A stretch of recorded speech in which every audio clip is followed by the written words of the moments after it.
Donc Antoine Dutswich et Georges-Henri nous rejoignent et on accueille Pierre Matisse. Bonsoir, dont on n'a pas la photo puisque c'est Franck Matisse qui devrait être là, mais qui s'excuse. Bienvenue. Et donc là, on va remonter un peu à la source parce qu'on a beaucoup parlé de construction, mais on n'a pas beaucoup parlé de la matière et de la forêt.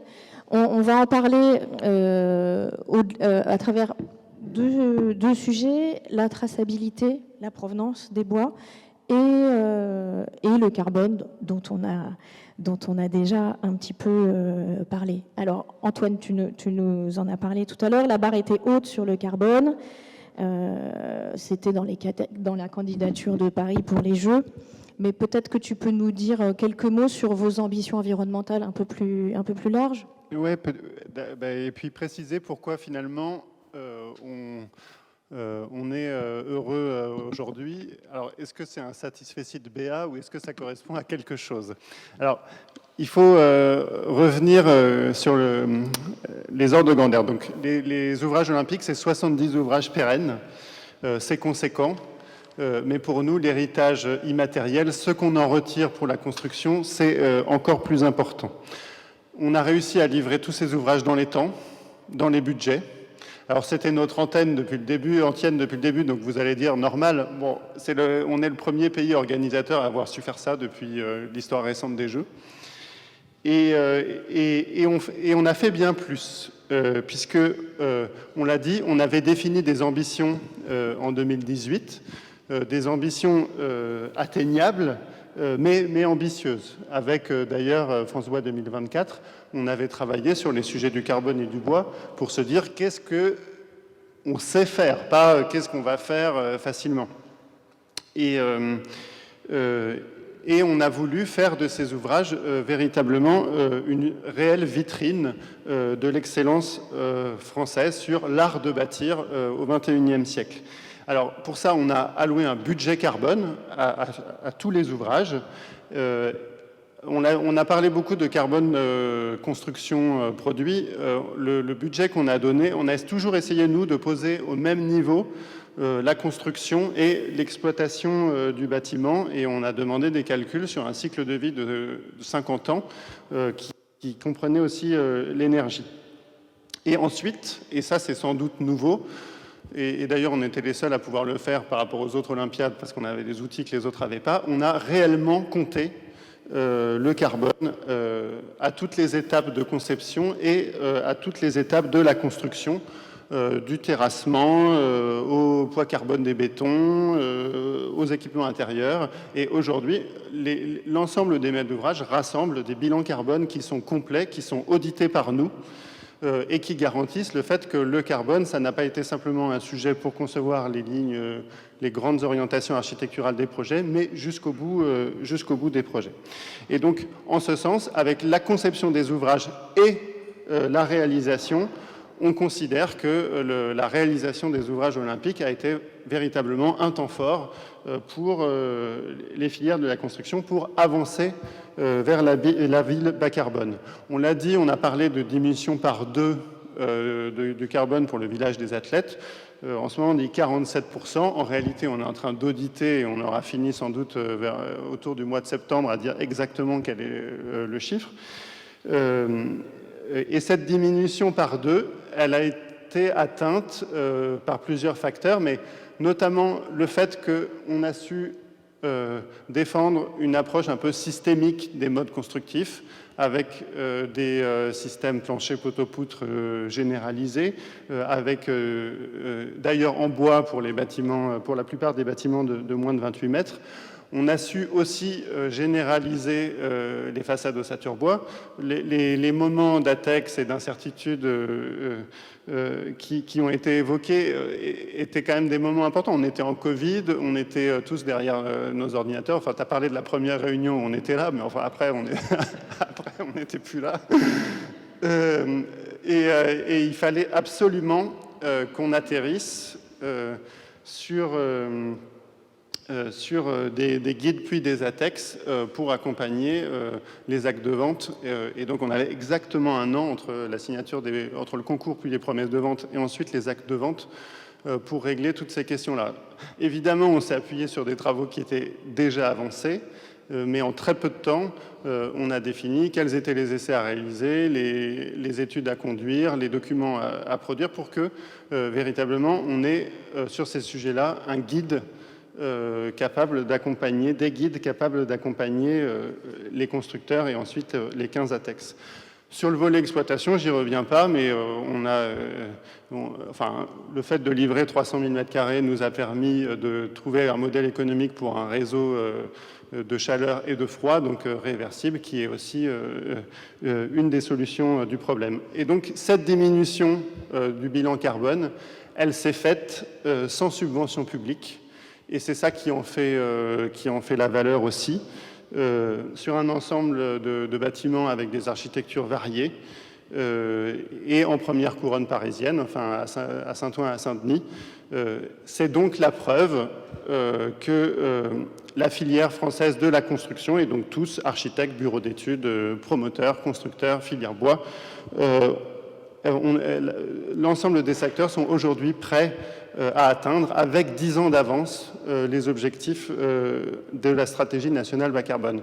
Peut-être j'insiste aussi sur le fait que ce village est déjà adapté au climat de 2050. Et ça s'ajoute sur la base d'une modélisation par Météo France et avec des critères de confort, donc pas plus de 28 degrés 160 heures par an sur l'année standard de 2050.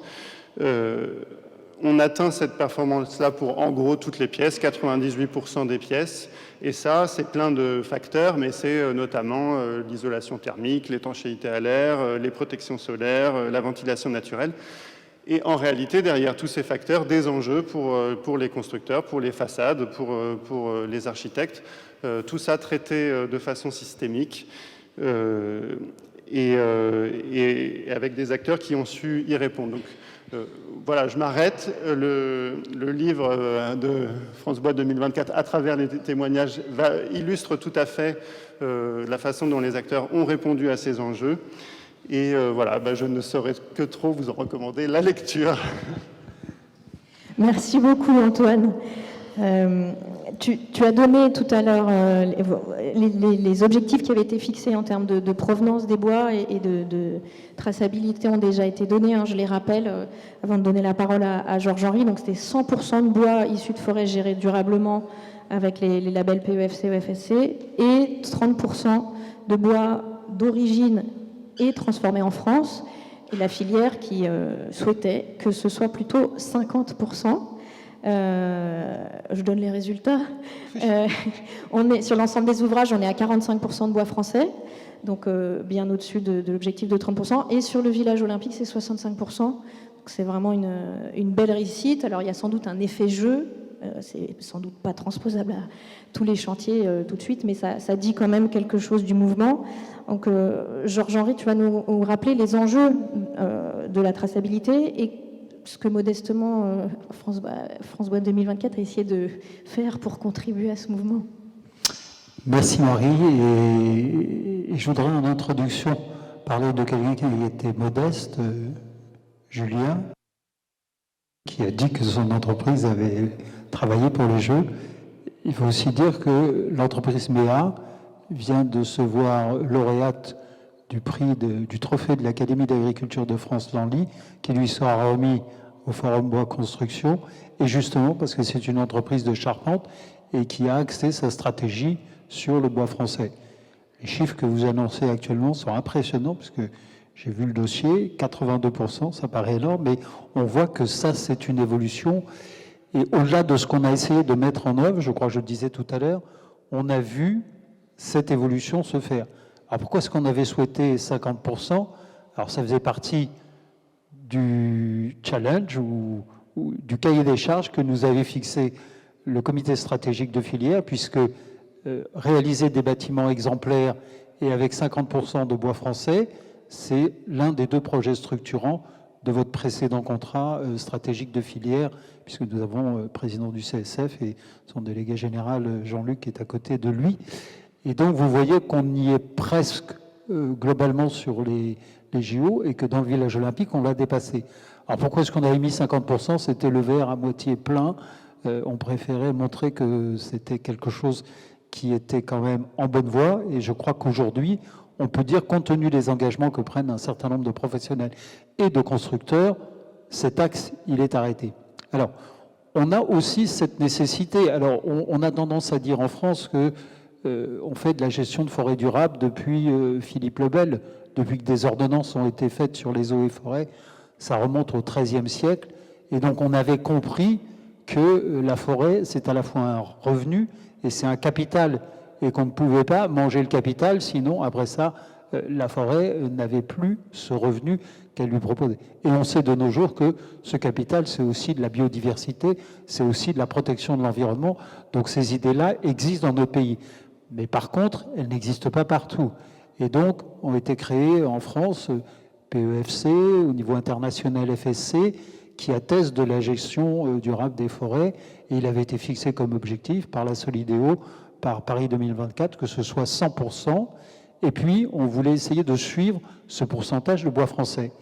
Alors, nous aurions aimé expérimenter complètement ce que nous avons appelé France Bois Traçabilité, qui consiste à mettre en place dans notre filière un système de traçabilité.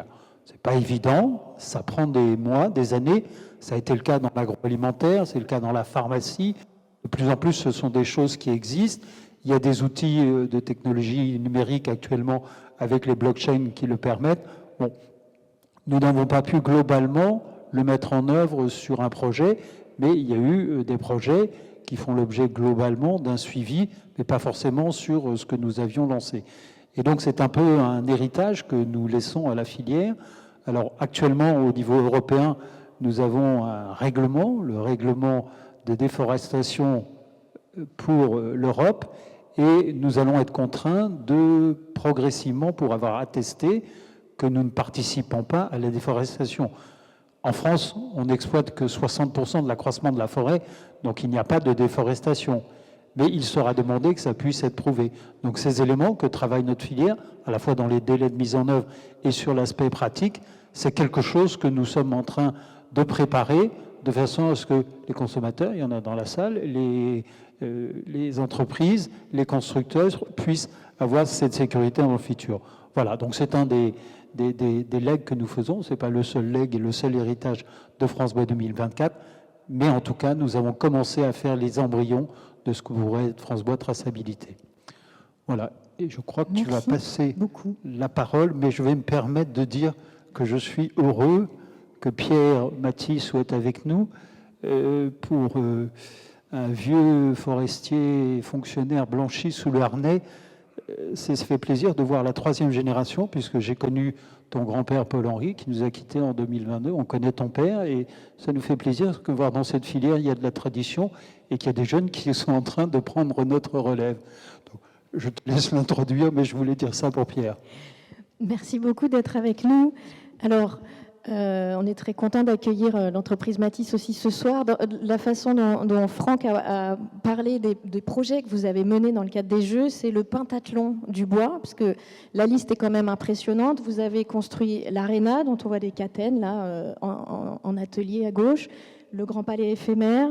Il ne faut pas que j'en oublie. J'ai dit quoi? L'Arena? Non, c'est le CAO.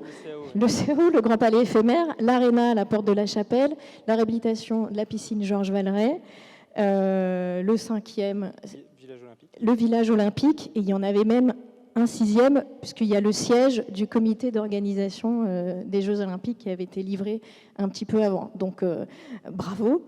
On voulait vous questionner ce soir sur aussi la façon dont ces projets, impressionnants par leur diversité, ont été aussi menés dans un moment où l'entreprise s'engage sur la provenance des bois et notamment du bois français. Écoutez, merci en tout cas pour ces petits mots. Oui, donc effectivement, On a fait un peu plus qu'un pentathlon sur les Jeux Olympiques. L'engagement de la société Matisse sur le bois français, il est un peu antérieur à la période, on va dire, de préparation des JO, parce que déjà sur les projets des tribunes du stade de Furiani en Corse et du siège du FCBA, on était déjà monté sur des quantités de bois de France, enfin de bois français assez élevées, de l'ordre de 25 à 30% déjà. Donc, c'est des projets qui remontent il y a plus de 10 ans. Et on a souligné là, effectivement le siège du comité des Jeux Olympiques, Pulse, qui était construit avec Bateg en 2017-2018, je crois, où on était aussi sous cette optique-là. Donc 30% de bois français effectivement sur les opérations que vous avez citées. On était en 2020 à peu près sur l'intégralité de nos projets dans cet ordre de grandeur-là. À fin 2023, selon les derniers décomptes qu'on a fait, on était à plus de 50%. Et l'objectif, c'est de continuer sur cette lignée pour atteindre le 100% d'ici quelques années très, très proches. Alors il y a eu... c'est une politique vraiment volontariste de notre part de développer le bois de France maintenant avec l'aide du label qu'on a depuis maintenant 2 ans presque. Pourquoi ? Parce que même si on l'a noté, la ressource en elle-même n'est pas vraiment un problème. Le sujet se situait plutôt au niveau de la première transformation, d'avoir les capacités de nous fournir, puisqu'on était, nous, face à 3 problématiques vis-à-vis de nos approvisionnements qui était celle des plans de sciage des grumes qui ne correspondaient pas toujours à nos besoins et au calibrage de nos machines pour obtenir des lamelles, on va dire, de bonne capacité en C24 pour les techniciens. On avait des sujets aussi liés surtout aux contraintes de délai.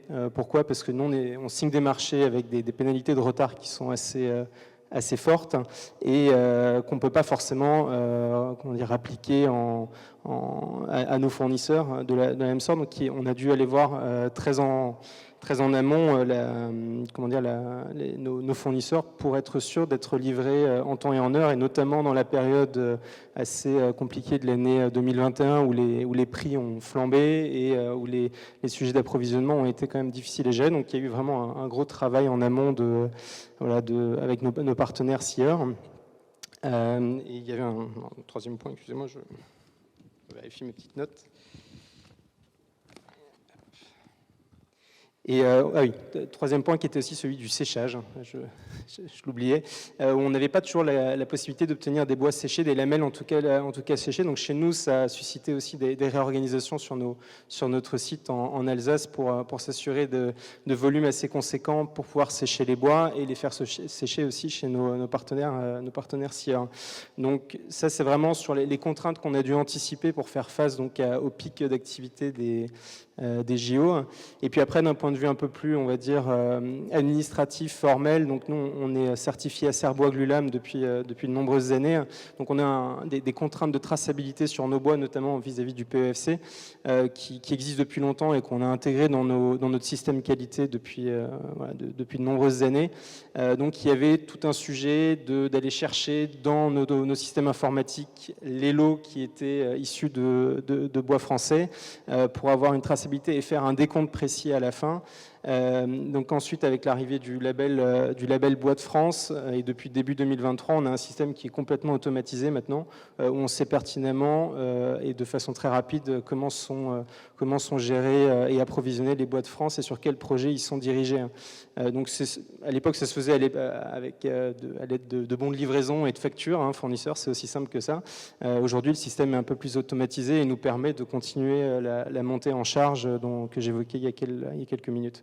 Voilà. Donc dans les grandes lignes, c'est à peu près ça qu'on pouvait mentionner.